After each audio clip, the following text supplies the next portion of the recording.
En esta entrevista que va a empezar ya en Caracol Radio, en las plataformas digitales de Caracol Radio, voy a cometer una imprudencia, algo que no está en los manuales de la forma como deberían grabarse los video podcast, que se supone que son atemporales, que uno los puede más o menos oír en el momento del día en el que el video podcast lo agarre desprevenido.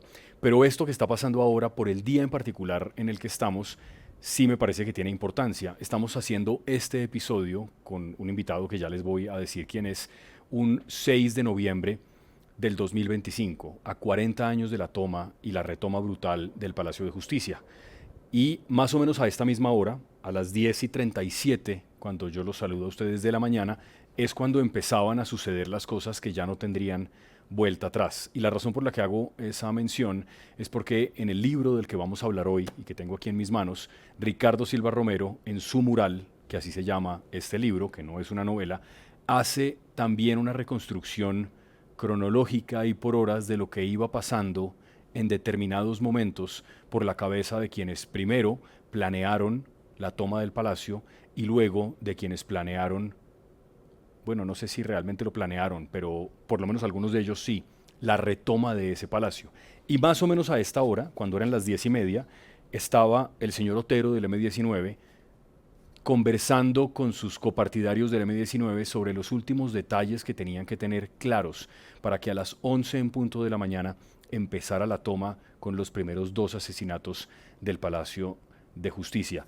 Y eso está explicado también en otro episodio, que es el siguiente. Volvemos a las 10:30 am del miércoles 6 de noviembre de 1985, a que el general Zamudio cierre ese expediente brutal, que es la condena de esta nación malograda por la que él ha estado a punto de dar la vida. Exasperado porque la idea es que este tipo de traumas colaterales no terminen en sus manos. Firma lo que tiene que firmar. Sas, sas, sas. Da un apretón de manos a su amigo. El secretario, suerte, le dice. Cuando por fin va a salir de allí, se voltea a mirar a un abogado de pelo alto, crespo, que está revisando un nervioso expediente, pero que acaba de verlo de reojo. Se asienten al mismo tiempo como si se hubieran conocido en otra parte y no supieran dónde. El tipo le dice, buenos días, general, y él le contesta, ¿cómo está? Después se va con las manos atrás, filosófico y orgulloso y tajante, por el pasillo por el que entró. Nada ni nadie puede detener ya la barbarie. Está creciendo la temperatura, como si a todo aquel que estuviera en este sitio le hubiera subido la tensión. Esta es la página 19 y así comienza más o menos esta historia. Ricardo Silva Romero, gracias por estar en Caracol Radio, en los estudios de Caracol Radio con nosotros, para toda la gente que nos oye a través de las plataformas de streaming y también que nos ve a través de YouTube. Hola Ricardo, qué gusto tenerlo acá. Hola Jorge, feliz. Me encanta hablar con usted, le confieso. Gracias, a mí Sí, no también. quería confesárselo, pero se lo acepto. Ricardo, yo quería que usted empezara contando lo que nos dice al principio a los lectores. Y es que Mural no pretende ser una historia oficial del Palacio de Justicia, como lo es el texto de la Comisión de la Verdad. Usted Por dice, supuesto, se sí. han escrito múltiples textos, muchos muy buenos, sobre lo que Mm. pasó allí, como memoria histórica, documental de lo que ocurrió. Yo creo que esto le hace mucha justicia también a lo que ocurrió. Me he disfrutado mucho su lectura, pero quiero que usted nos haga esa aclaración acá. ¿Qué es lo que estamos Es cierto. leyendo? ¿Qué es este mural? Pues a mí no me preocupa tanto como parece por la nota de introducción qué género Ya, reciba cada quien. ok. Yo creo que hay gente que lo recibirá como una novela y hay gente que lo recibirá como una crónica. Pero a mí me parece claro que es un mural y por eso se llama así, porque la técnica es la misma. Es decir, esto va como si la cámara estuviera haciendo un traveling Ujú. de izquierda a derecha, Sí, eh, sin estar hablando políticamente, por supuesto, sí, sí, se entiende. del comienzo al final, cara por cara de lo que sucedió en ese par de días. Estamos retratando cada cara, cada vida que hay allí y cada muerte que hay allí Sí, hasta que llegamos al final del recorrido. Tiene vocación narrativa porque pues yo me he dedicado a eso en la vida, a escribir novelas. Tiene suspenso porque el sentido de cualquier drama o la esencia de cualquier drama es el paso del tiempo. ujú, Sí, la angustia de que se nos está acabando el tiempo y de que la vida es irreversible. sí, Es decir, uno puede asumirlo de diferentes modos, de diferentes géneros. Yo estoy de acuerdo en que le hace justicia a la memoria histórica, Sin duda. al periodismo, parte mucho del periodismo que se ha hecho, que dicho sea de paso, ha sido muy bueno y muy poco reconocido, menos en estos tiempos en los que se puso tan de moda pasar por encima de los medios, por ejemplo. Sí, yo creo lo mismo. Yo en estos días, la preparación para esta entrevista, pues tuvo como fuente, por supuesto, fundamental este mural, este libro, pero también otros documentos que usted menciona, el informe de la Comisión de la Verdad, del Sí. magistrado Nilson Pinilla y otros dos magistrados que se publicó ya hace unos años, del que creo que acaban de reeditar una nueva edición. Y yo creo que aquí se recoge muy bien lo que ocurrió de una manera muy impactante para el lector y que además genera, sí, ese suspenso permanente de qué es lo que va a pasar, a pesar de que uno ya más o menos lo sabe. Tiene la idea de lo que pasa. Cuando empezó a escribir este mural, Ricardo, fue claro la idea de la cámara, de estar como con una cámara, casi como un documentalista, mirando los rostros, alejándose del palacio, yendo a las reuniones previas, yendo a la oficina del presidente Betancourt, que discutía con muchos otros expresidentes qué hacer y cómo hacerlo, volviendo a la cara del general Zamudio, que minutos antes de la toma estaba en la Plaza de Bolívar y se salva, tal vez por accidente, de que la toma lo agarre allí. ¿Fue claro que eso era lo que usted quería hacer, que su ojo iba a ser esa cámara? Pues la pregunta es buenísima y nos podemos quedar en esto, porque yo creo que eso me destrabó la idea misma de escribirlo. Ok. Yo he escrito guiones y estudié cine y estudié guión de cine y es algo que se me da, digamos, no es un problema para mí. Y durante mucho tiempo había pensado en la posibilidad de escribir algo del Palacio de Justicia, hasta el punto de que sale en un par de libros míos el tema, es decir, una parte de cómo perderlo todo que es sobre el Palacio de Justicia, y hay un par de capítulos de Historia Oficial del Amor que son sobre el Palacio de Justicia, sobre esos 2 días. Ya vamos allá con la Sí. familia, digamos, con Sí. su mamá particularmente. Pero Es parte de la historia de la familia, entonces lo tenía pendiente, pero siempre me parecía que iba a salir mal, porque iba a parecer una especie de obra, o sea, de novela de catástrofes, de película de catástrofes, en la que uno escoge un personaje y lo sigue, si es una novela, quiero decir, sí. si tiene uno que escoger 3 personajes y ponerlos a funcionar y que todos los demás sean extras y todos los demás sean personajes secundarios. Entonces sentía que no hacía justicia. Estuve el año pasado escribiendo libretos para una serie que se va a hacer justamente de cómo perderlo todo. Sí, Y entonces maravilla. tenía en mente esa fórmula que es tan efectiva, que es la primera frase del mural es: vemos una paloma en la Plaza Bolívar, algo así. Sí. Una paloma aturdida, no, vemos una paloma dando tumbos en la Plaza de Bolívar. Sí, es exactamente así. Vemos Sí. una paloma dando tumbos en la resignada Plaza de Bolívar. Resignada es importante. Es importante. Todo sí. susurra en el centro de Bogotá. Falta un poco más de una hora para que empiece y se note el infierno. Pero entre el rumor y la media luz de la rutina del Palacio de Justicia, solo unos cuantos seres trágicos saben que muy pronto el mundo se va a desfigurar. Eso. Sí. Entonces pensé, vemos esto, es la clave. Vemos esto, pero además llevado al extremo. Plano general de tal cosa, plano medio de tal cosa, primer plano de tal cosa. Sí. Porque hay un juego doble allí. Es un truco para que el lector se concentre, pero además es una manera de decir que lo que no hemos hecho es verlo. Es una virtud de la literatura comparada con la memoria histórica que nos hace comprensibles emocionalmente las cosas. Sí. Es decir, uno escucha las cifras de Indepaz de líderes asesinados Que no paran, ¿no? que no paran Sí. y se estremecen. Yo no digo que uno no se afecte y no sienta que esto es un desastre y que esto no tiene solución, pero cuando uno lee la historia de uno de los líderes asesinados, pues revuelve el estómago. Sí. Y si lo hace literariamente es todavía peor. Sí, incluso en mi experiencia como lector en la lectura de este libro, he he hecho lo siguiente, he buscado la imagen de algunos de esos personajes, algunos yo tengo más o menos claro cómo se veían, el presidente Sí. Betancur, Alfonso Plazas Vega, el ministro Vega Uribe, que era además el suegro de Alfonso Plazas Vega, en fin, hay una serie de personajes que yo más o menos sé cómo son, pero muchos otros no, el Rambo Sí. criollo, por ejemplo, Es un gran personaje. que es un además. gran personaje, Sí. es un personaje del que creo que se ha escrito menos de lo que debería y creo además, por lo que vi en internet en estos días, que no hay tantas imágenes de cómo se No, veía él. no, es un Eh, personaje misterioso. Personaje misterioso, de Sí. acuerdo, pero que está consignado en los libros históricos, no es un personaje de ficción. Está ese en el personaje está- informe de la Comisión de Correcto. la Verdad.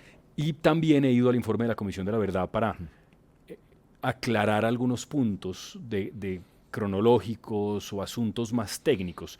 Y es cierto, su libro, Ricardo, me ha estremecido de manera muy profunda, mucho más que el informe de la Comisión de la Verdad, y creo que es por lo que usted señala. Sí, es eso.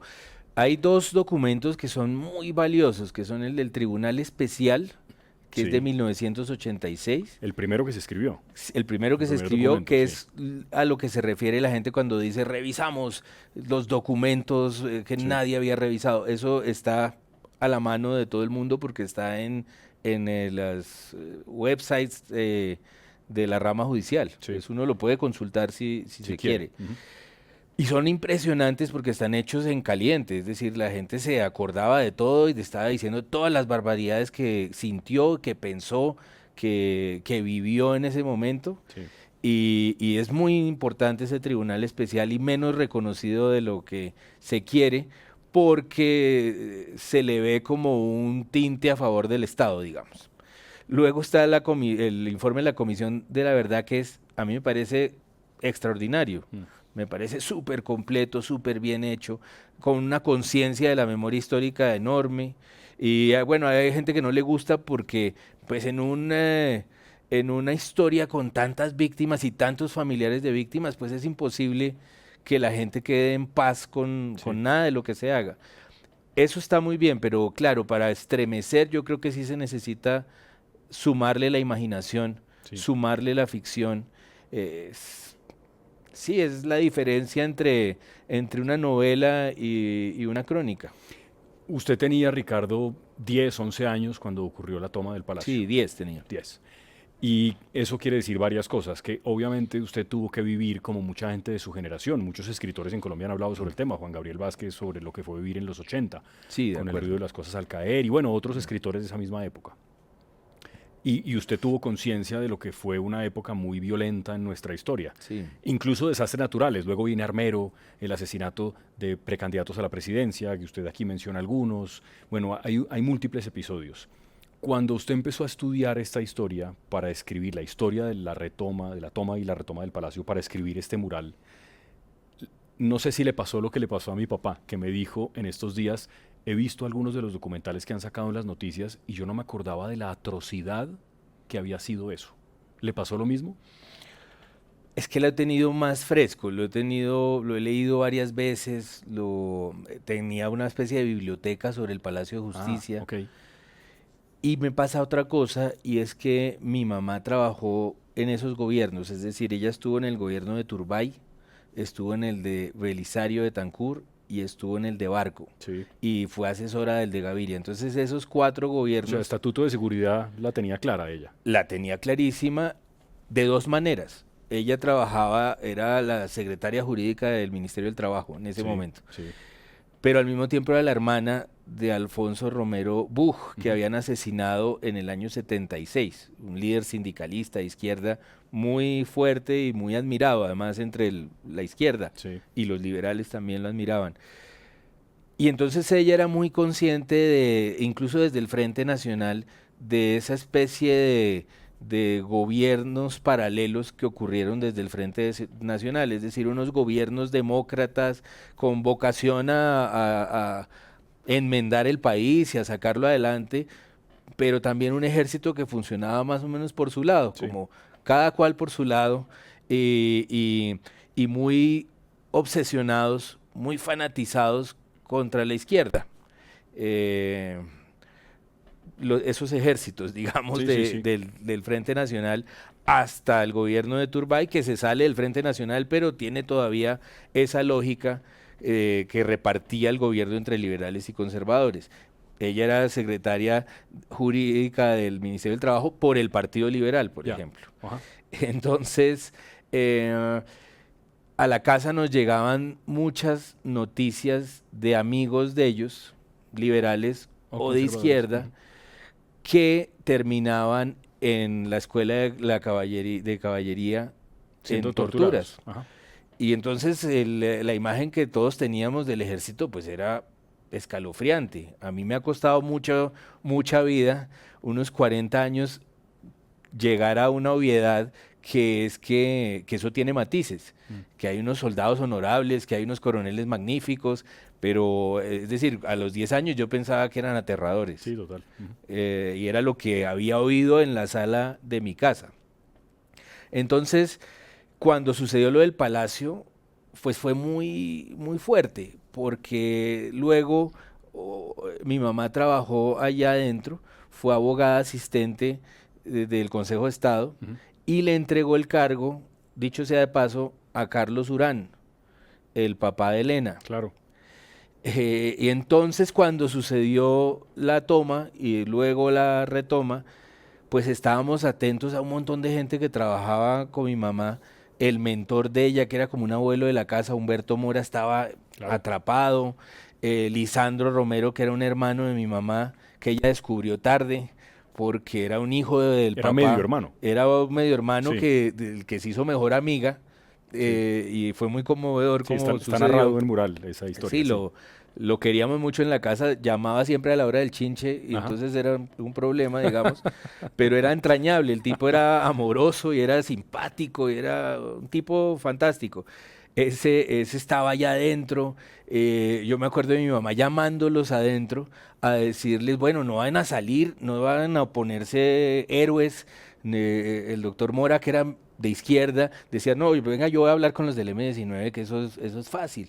Había pues muchos magistrados muy progresistas Sí, allá claro. adentro, Era una corte liberal en muchos sentidos. liberal, Claro, absolutamente. y entonces ellos pensaban, no, pero esta gente no va a venir A a masacrarnos. masacrarnos. Mm. Y yo creo que a todos los tomó por sorpresa la violencia tan tremenda con la que entró el M19, pero también la violencia con la que respondieron En el desde ejército. las Fuerzas Armadas. Hay una frase sobre eso del heroísmo, se lo quería preguntar porque lo señalé en el libro. Hay un momento en el que precisamente hablando de Mora y que su mamá le dice no se vaya a poner de héroe, usted dice en un punto en el libro, Ricardo, que usted nunca ha sabido si héroes son los que se quedan escondidos o los que tratan de salir a hacer alguna cosa. Sí. ¿Usted ya lo tiene claro? Es que yo veo a mi mamá como una heroína así. Ella se hubiera quedado y Ujú. hubiera dado la batalla y hubiera salido a hablar con los del M19 y había tratado de mediar. Ella es una heroína así. Yo soy El opuesto. el opuesto. Yo hubiera salido corriendo y hubiera pensado es que donde me maten, ¿qué hacen mis hijos? Sí. Eh, a mí siempre me ha parecido, y es un pulso que uno tiene en el mundo artístico que es tan progresista Ujú. y que tiende a la izquierda, tendemos a la izquierda, digámoslo. Yo me consideraría parte de ese tren de pensamiento. Sí. Pero ahí hay una cosa ridícula y es cierto desprecio por la clase media. A mí un artista que quiero mucho, alguna vez me dijo es que yo detesto a la clase media. Obviamente un artista de clase media, o incluso con plata. Pero a mí siempre me ha parecido que nos ha faltado honrar más a la gente que se queda en la casa a trabajar duro. Sí. A los papás que son buenos papás, por ejemplo. Y el heroísmo que hay en ello en un país en el que los papás se van, por Sí, ejemplo. que nunca aparecen, correcto. Que Que son nunca papás que aparecen. nunca fueron, sí. Entonces a mí sí me parece que hay un heroísmo en cumplir una rutina, en hacer bien un trabajo, Mm. en esperar a los hijos en el paradero, en darle ejemplo a los hijos. Eso parece medio conservador, políticamente eso empieza a sonar a la derecha y es una tontería porque entonces lo que sucede es gente muy progresista que maltrata a los hijos. Sí. Y gente de derecha que resulta que es buen papá. Y empieza a hacer cómo es la vida, que es compleja y que está llena de matices y es difícil que nos atrincheremos porque todo es más complicado de lo que uno cree. Entonces, la idea del héroe épico que nos representa a todos, a mí me parece que tiende a derivar en violencia. Hay un ensayo de Patrick Susskind que a mí me gusta mucho, el autor del Del perfume, perfume, claro. que se llama Sobre el amor y la muerte. Y entonces él dice, hay dos modelos de amor que a mí me interesan. El que ha asumido el mundo occidental, que es el amor de Cristo, Jesucristo, que se entrega por la humanidad, por el amor por la especie humana. Sí. Y dice, y está el otro amor que es el amor de Orfeo, que es el mito griego del hombre que baja al infierno por su amada Eurídice y solo ama a Eurídice y da la vida por Eurídice y la trae desde el infierno. Y es una historia trágica porque se le dice a Orfeo que la va a poder traer de la muerte si no se voltea a mirarla. Por supuesto, no aguanta la No es tensión incapaz, claro. y termina mirándola. Pero lo que dice Soskind es, quizás es más beneficioso para la humanidad el amor de alguien por alguien, el amor de un padre por sus hijos, el amor de un padre por su esposa.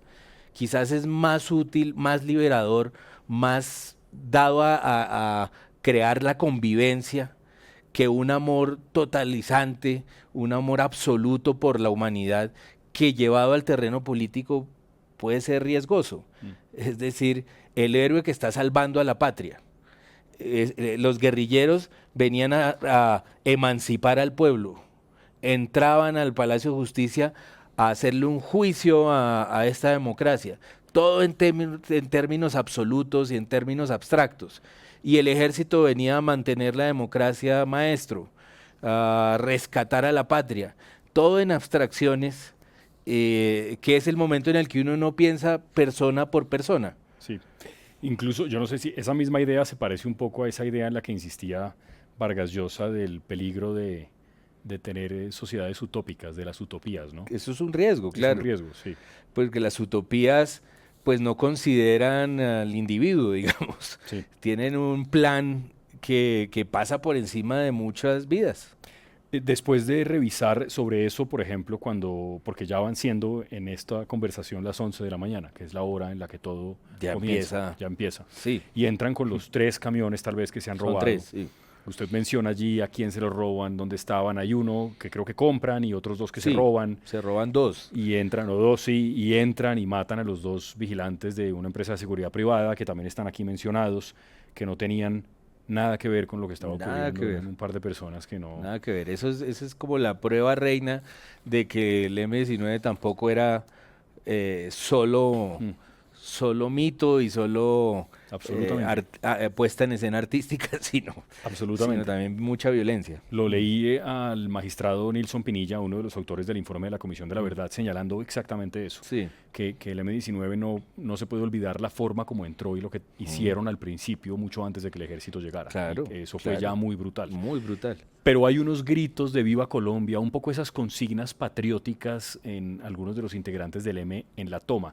¿Eso fue parte de la investigación histórica para escribir el libro o eso está consignado en lo que decían los que oyeron lo que estaba pasando? Eso está en los testimonios del Tribunal Especial. Cómo la gente que estaba en las oficinas empiezan a gritar, a oír el grito, ¡Viva Colombia, somos el M-19, esto es una toma! Y me gusta que lo note porque para mí es el ejemplo clarísimo de que de que esto es demencial. Sí, Uno no entra matando gente y grita ¡Viva Colombia! Y ahí hay un empelicule, sí, total. una distorsión de la realidad, un muy malsano intento de poner en práctica la teoría. Sí. Sí, absolutamente. Y además está clarísimo porque además se repite en otros momentos. Él iba a decir la novela con el riesgo de que, porque yo creo que no lo es, pero bueno, casi que se podría leer como una. Yo si creo uno que no- sí, sí. yo creo que sí. A medida que van avanzando las horas, pues estas ficciones en las que están metidas estas personas del M que han decidido tomarse el palacio, pues van quedando un poco más claras. Pero también paralelamente lo que estaban pensando los militares. De eso, por ejemplo, de las reuniones externas a lo que estaba sucediendo en el palacio, ¿hay también mucha información? Hay información muy clara porque El tribunal, que le digo, el tribunal especial, entrevista a la gente del Senado, no se queda con lo que pasó Sí. en el Palacio, sí, a la gente del Senado la entrevista y a todos los expresidentes de la República Que hablaron con... que Ajá. hablaron con Betancourt, que en ese momento eran un montón además. Ujú. Bueno, Carlos Lleras, Misael Pastrana, Alfonso López, Betancourt habla con Luis Carlos Galán en un Turbay. momento dado, con Turbay, Sí, con Galán, claro, que es ahora, que es candidato a la presidencia hasta ahora, claro. pero claro, habla con él. Es el más joven tal vez de los que está Es el mencionado más allí. joven y ya es muy importante Claro. la situación de las elecciones que luego van a ser entre Álvaro Gómez, Barco y él. Sí, sí. Eh, y eso está documentado y está documentado en libros que son menos tenidos en cuenta, que son los de la gente que estaba en el gobierno, como el de Enrique Parejo o el libro de Jaime Castro. Parejo era el ministro de Justicia. Era el ministro de Justicia y Sí. era tal vez el que estaba más enfurecido con que no pudiera hablarse con la gente de las cortes que estaban adentro. Él tenía cierta conexión con Almarales, el comandante del M-19, Ujú. porque eran coterráneos y creía que por ese lado lo iba a convencer. Mucha gente hizo lo que pudo y eso era como un tren sin reverso, entonces no había nada que hacer.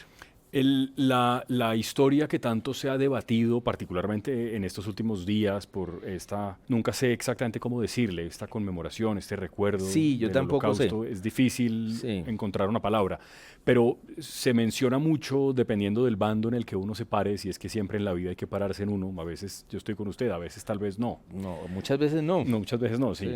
pero sí la pregunta eterna de si el cartel de Medellín estuvo realmente muy involucrado en la toma. ¿Usted qué cree?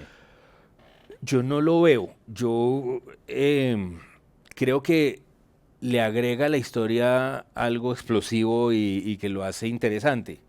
Porque 40 años después a la gente le queda mucho más claro Pablo Escobar que el M-19. Sí. Y entonces es más fácil hablar de la historia metiendo a Pablo Escobar.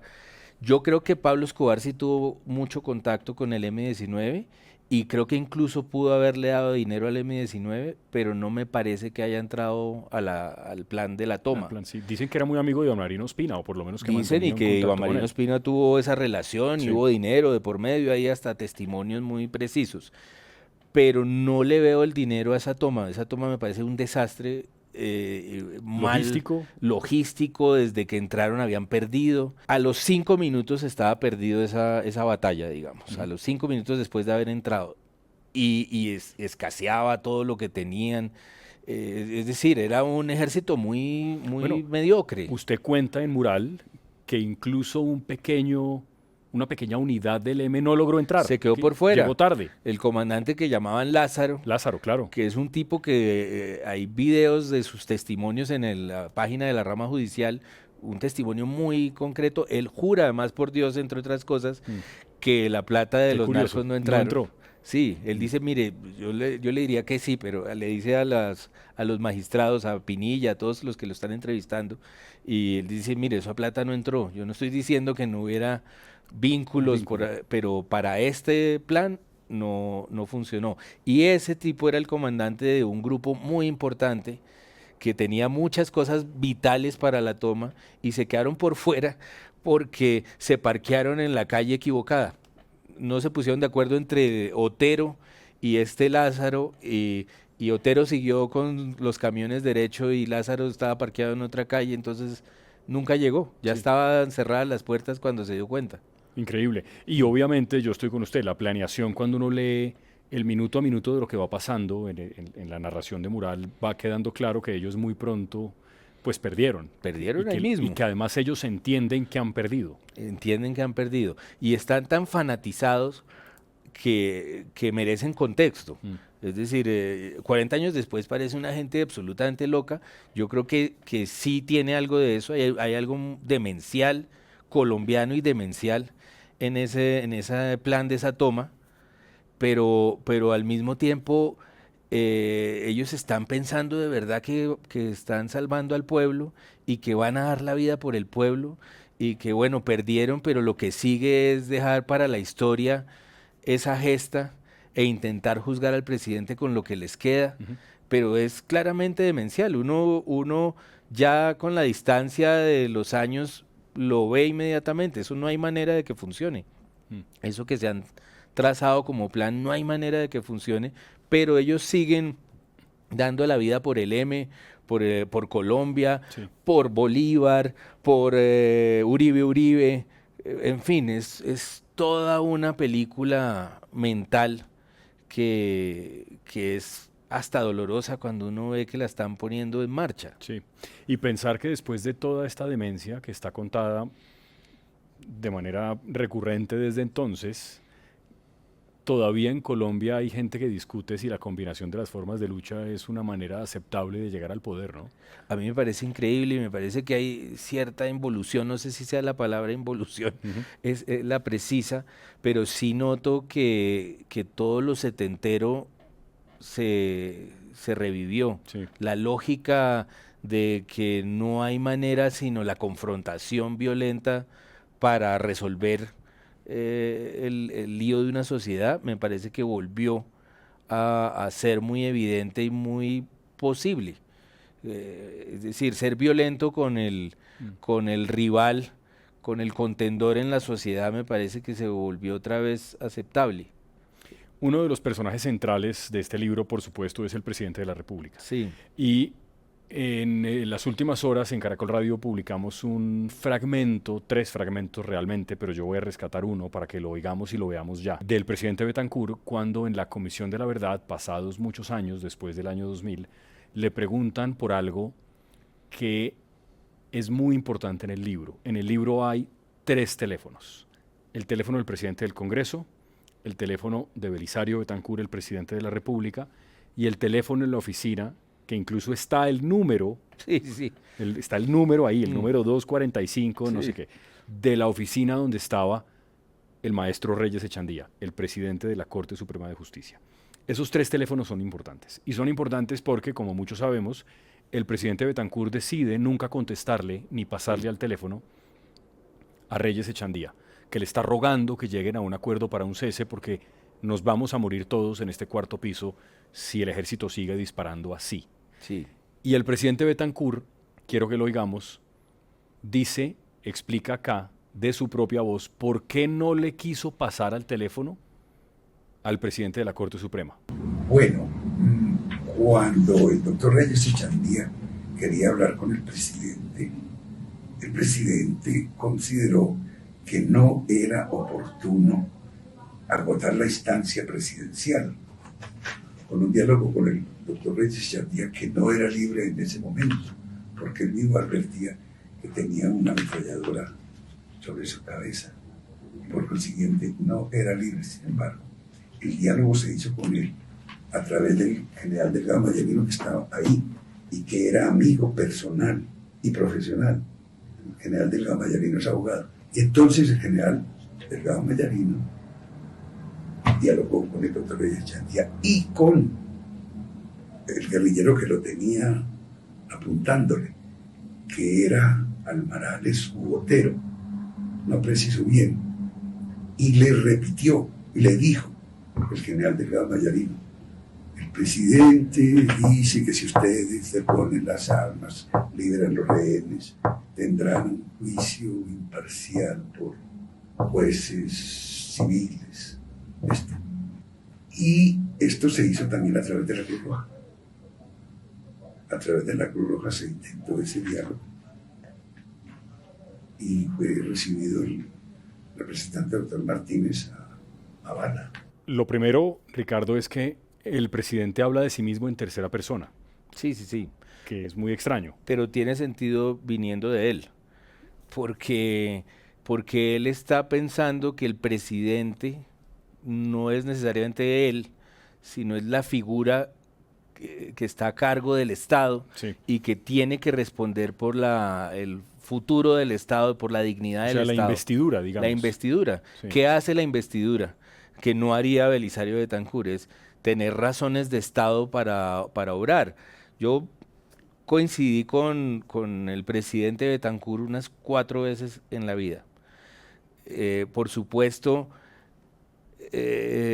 también me costó desmontar prejuicios sobre esa figura luego de lo que había pasado en el palacio. Era muy, muy impresionante pues estar con él porque era un tipo muy amable y era un tipo generoso e interesado por uno, cordial. En uno de esos encuentros fue también una conversación sobre la memoria y las víctimas y yo conté la historia de Lisandro Romero. Sí. Y él, cuando yo terminé de hablar, me acuerdo de verle medio lágrimas en los ojos y que aplaudía muy emocionado por lo que yo había dicho. Y me pareció muy conmovedor. Me pareció lo que se dice en el mural, que lo dice un psiquiatra de izquierda que lo conoció muy bien porque trabajó con él en Tercer Mundo Editores. Sí. Belisario además era un tipo de verdad genuinamente culto y de la cultura. Este tipo decía, Belisario es de verdad un tipo progresista que tiene buena sintonía con la gente de izquierda, pero a la hora de la verdad es un tipo disciplinado del Partido Conservador y la idea conservadora, que no de derecha, digamos, sino conservadora del Estado, es el respeto a ultranza por la ley. Y lo que él está diciendo allí en el video es un poco eso. Es el presidente tiene una investidura que no se puede poner en juego con alguien que tiene al presidente de la corte con una ametralladora en la cabeza. Es muy difícil de comprender porque lo humano es estar angustiado por Reyes Echandía, que además es un hombre enorme. Maravilloso, Sí, enorme. enorme, maravilloso, que el país necesitaría pues hasta hoy. Sí. Sobre todo hoy, un sí. tipo con esa visión de la democracia tan importante y tan progresista también. Entonces es muy difícil entender que no le pase al teléfono. Es cierto lo que él dice, que Delgado Mayarino era íntimo de Reyes Echandía y almorzaban, y creo que almorzaron esa misma semana. Era general. Era el jefe de la policía. Y es la misma persona que le dice a Yesid Reyes, hijo del maestro Reyes Echandía, unos días antes, su papá tiene un esquema de seguridad sólido y no se preocupe que no le va a pasar nada. Sí, él los tenía garantizados porque además los quería genuinamente. Ahí hay también, como hemos estado hablando de no tomar bandos, hay una cantidad de cruces que lo hacen muy complejo el asunto del Palacio de Justicia. Es decir, hay gente que piensa que el ejército odiaba a los magistrados. No es cierto. Zamudio, que arranca la historia en mural, Sí. Es un tipo que estudió Derecho y muchos de los magistrados eran sus profesores, que además le pusieron la mejor nota en la tesis. Es decir, uno también empieza a descontar la inteligencia de los militares porque se bañan a las 4 de la mañana con agua fría. Con agua fría, sí. Y no, la gente es mucho más compleja, más interesante de lo que uno cree. Y este Delgado Mayarino era íntimo de Reyes Echandía, era realmente amigo de las dos familias, y entonces es muy doloroso para los Reyes Alvarado. Sí. Esa información tan sinuosa que les va dando Delgado Mayarino durante los 2 días.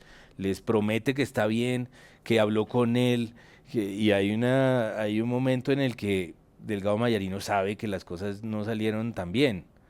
Entonces esa familia creo que nunca lo pudo perdonar. Hasta donde yo tengo la idea, esa relación se rompió. Pero entonces, si entiendo bien, Ricardo, lo que usted cree es que el presidente Betancur realmente no hubo, como dicen muchos, un real vacío de poder, sino que él siempre estuvo enterado y más o menos consciente de lo que estaba ocurriendo y de las órdenes que se estaban dando. Totalmente. Yo creo que él se enteró un poquito después del ejército y ahí hay una zona gris. Y en el libro está dicho, Sí. No me han llamado, no sé qué está pasando. Sí. El ejército tomó la decisión de recuperar la toma y después le contó. Después notificó, sí. Eso sí. Pero yo creo que él estaba de acuerdo en que no había otra manera de proceder en ese caso. ¿Por qué? Por razones de Estado, por su visión conservadora. A uno se le olvida y es que el ejercicio de Morales es devolverle el contexto al asunto. Uno se le olvida que Belisario Betancur era un tipo del Partido Conservador en la violencia bipartidista y luego en la zona miedosa de la dictadura de Rojas también era un disciplinado conservador que se cruzó con Laureano Gómez y fue su secretario mucho tiempo, que también tuvo mucho que ver con Leiva, el papá de Leiva, que eran pues radicales, y que él creció en un clima muy radical. Luego él, para hablar bien de él, que yo creo que era una buena persona además, él hizo mucho esfuerzo por matizar su mirada y su cabeza, como sucede en el caso también de un tipo como Álvaro Gómez. Sí. Tipos que no se quedaron en el azul y el rojo, que eran el blanco y negro de la época, Sí. sino que fueron complicando su mirada y haciéndola, pues sí, llenándola de matices.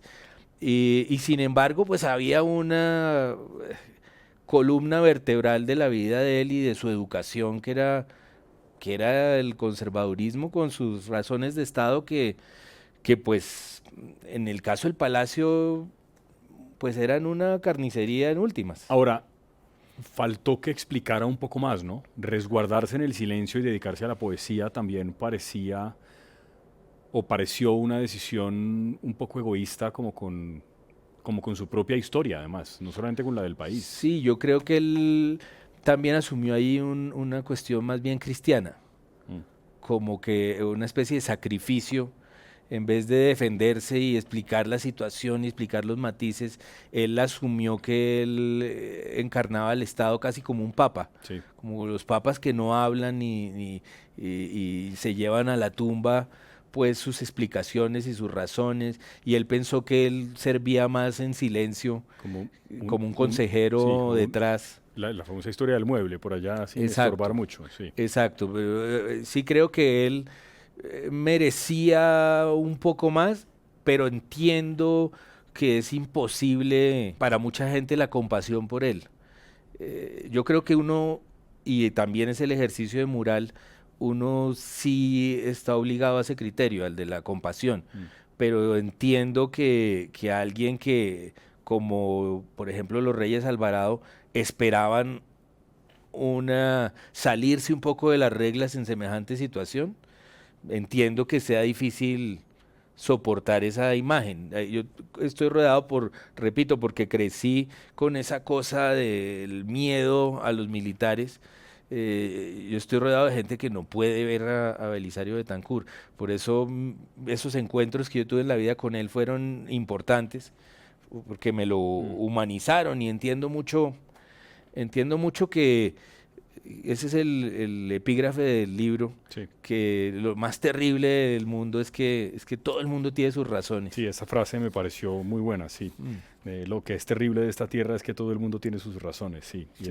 eso me pareció... Todos los guerrilleros creen que están salvando Sí, total. al pueblo y los otros a la patria. Sí, totalmente. Ahora, en todo este episodio, pasados estos 40 años que hoy estamos recordando, es difícil entender para muchos por qué solo se juzgó a los militares, en cambio no al M. ¿Usted de eso qué reflexión tiene, Ricardo? Es una situación semejante a la de los acuerdos de paz con las FARC, yo Sí. creo.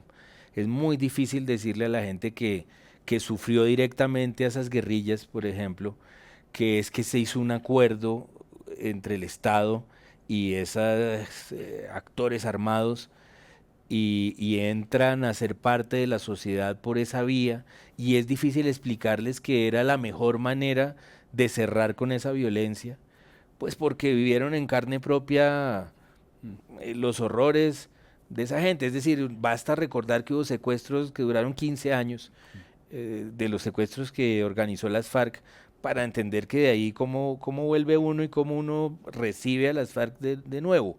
Es muy comprensible que la gente le repugne esa situación, y que luego se castigue a las Fuerzas Armadas o a gente que perteneció al Estado. Parece muy desequilibrado, yo lo entiendo. Es el mismo caso de lo del M-19, que pues hubo una amnistía, hubo un proceso de paz. Me parece además un proceso de paz súper exitoso en el gobierno de Barco, en el que Pizarro entregó las armas con Navarro, Sí. y luego pues mataron a Pizarro, que fue, digamos, el sacrificio que hizo el M-19 para regresar a la sociedad, fue pues, asumir semejante violencia de entrada de nuevo en la sociedad. Pero explíqueselo a un nieto que se quedó sin el abuelo porque el abuelo estaba en el Palacio de Justicia. Sí. Explíquele que solo castigan a Plazas Vega y a Arias Cabrales y que el M-19 incluso ahora agita la bandera frescamente en las plazas de Colombia y sacan la bandera de guerra, muerte o lo que sea, es decir, toda esa simbología que ya se había asimilado en la sociedad colombiana, que se había digerido de alguna manera, pues se revive de la peor manera cuando la sociedad ya había aceptado al M-19. Sí, cierto. Plazas Vega, que fue absuelto finalmente en casación por la Corte Suprema, pero sí hay muchos otros militares, particularmente de coroneles hacia arriba, que terminaron pues condenados a muchísimos años de Muchos, cárcel, posiblemente muchos. con más que buenas razones. Claro, Pero tal vez por eso mismo Carlos Medellín ha insistido tanto en que debería pensarse en una amnistía que sea realmente general, incluyendo para los militares, y es no cierto. solamente para la gente del M. Dicho todo esto, yo estando de acuerdo en que yo no creo que a la sociedad colombiana le sirva castigar en este punto más de la cuenta ya.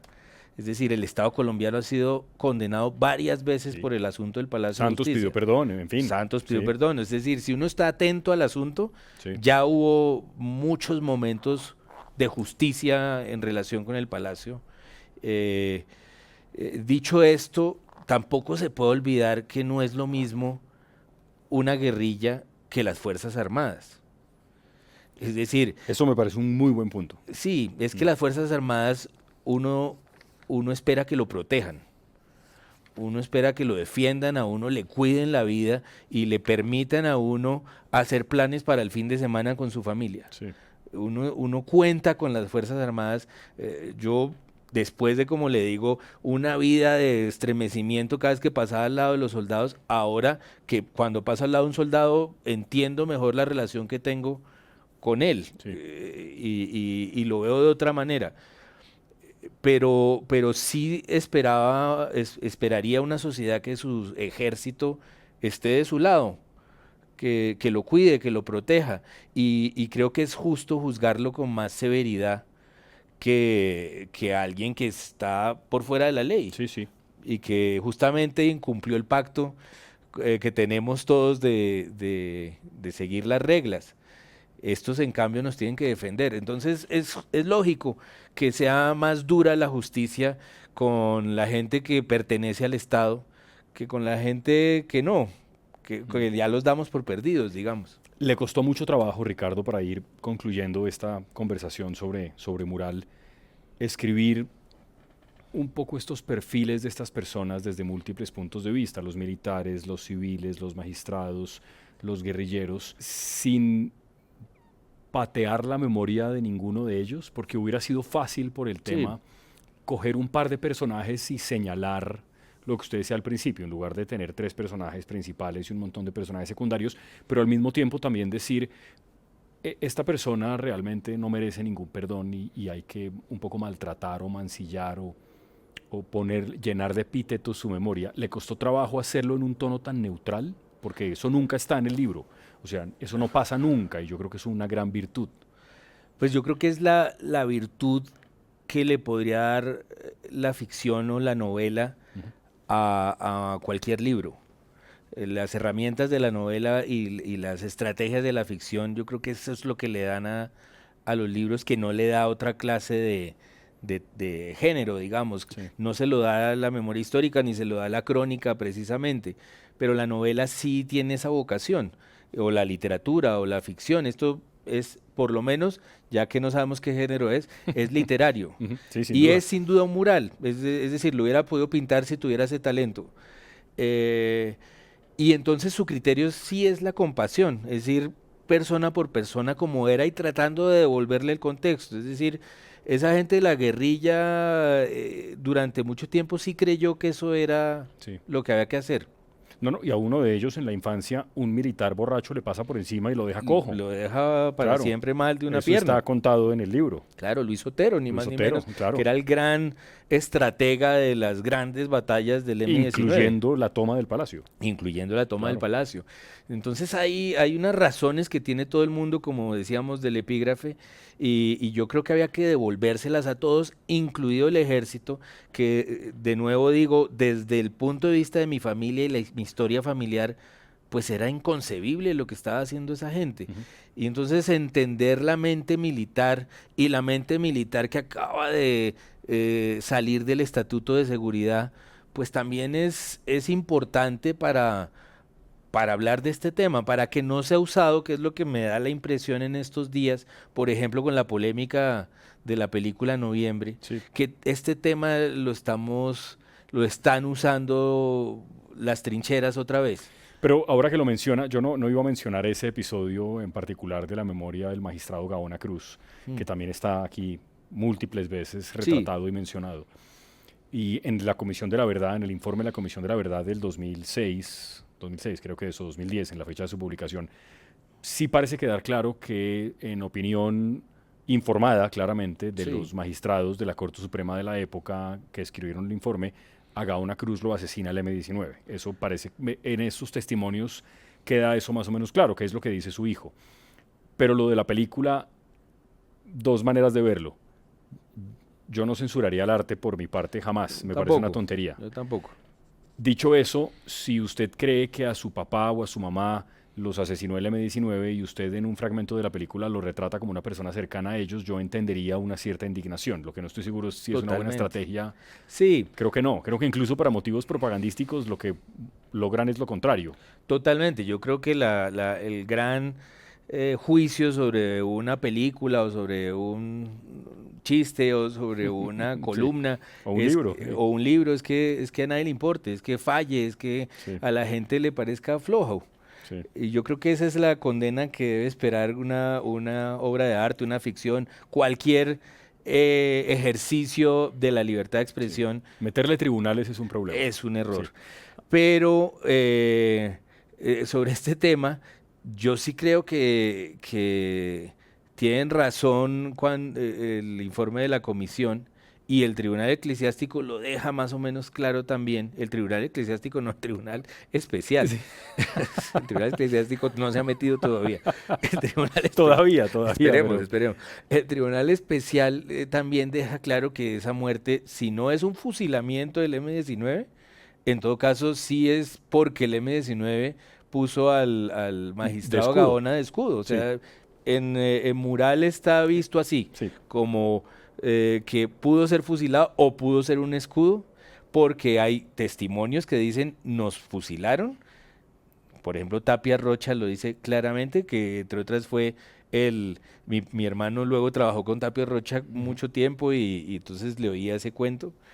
Y hay otra gente que dice yo no vi nada y no creo, pero en todo caso es culpa del M-19 la muerte de Gaona, no hay cómo librarse de eso. Pues Ricardo, muchas gracias de verdad. Yo, como le dije al principio, me ha parecido una lectura, pues no solamente muy conmovedora, sino necesaria en estos tiempos Qué en los bueno. que se está volviendo a instrumentalizar este asunto que ha generado y que sigue generando tantos dolores. De verdad, gracias Ricardo por acompañarnos hoy en Caracol Radio, en este estudio de video para la gente que lo No, pueda eso ver. está muy bonito, sí. Está muy bonito, es verdad, quedó Sí. muy bueno. Gracias Ricardo. No, muchas gracias a usted. Y que nos sorprenda con otro libro pronto, ojalá. Pues ojalá, muchas gracias. Gracias a ustedes por estar ahí. Ricardo Silva Romero y su mural. Aquí está ya en las librerías para que lo compren y como les digo, vale mucho la pena. Cada página con sumo cuidado en su lectura y despacio. Adiós.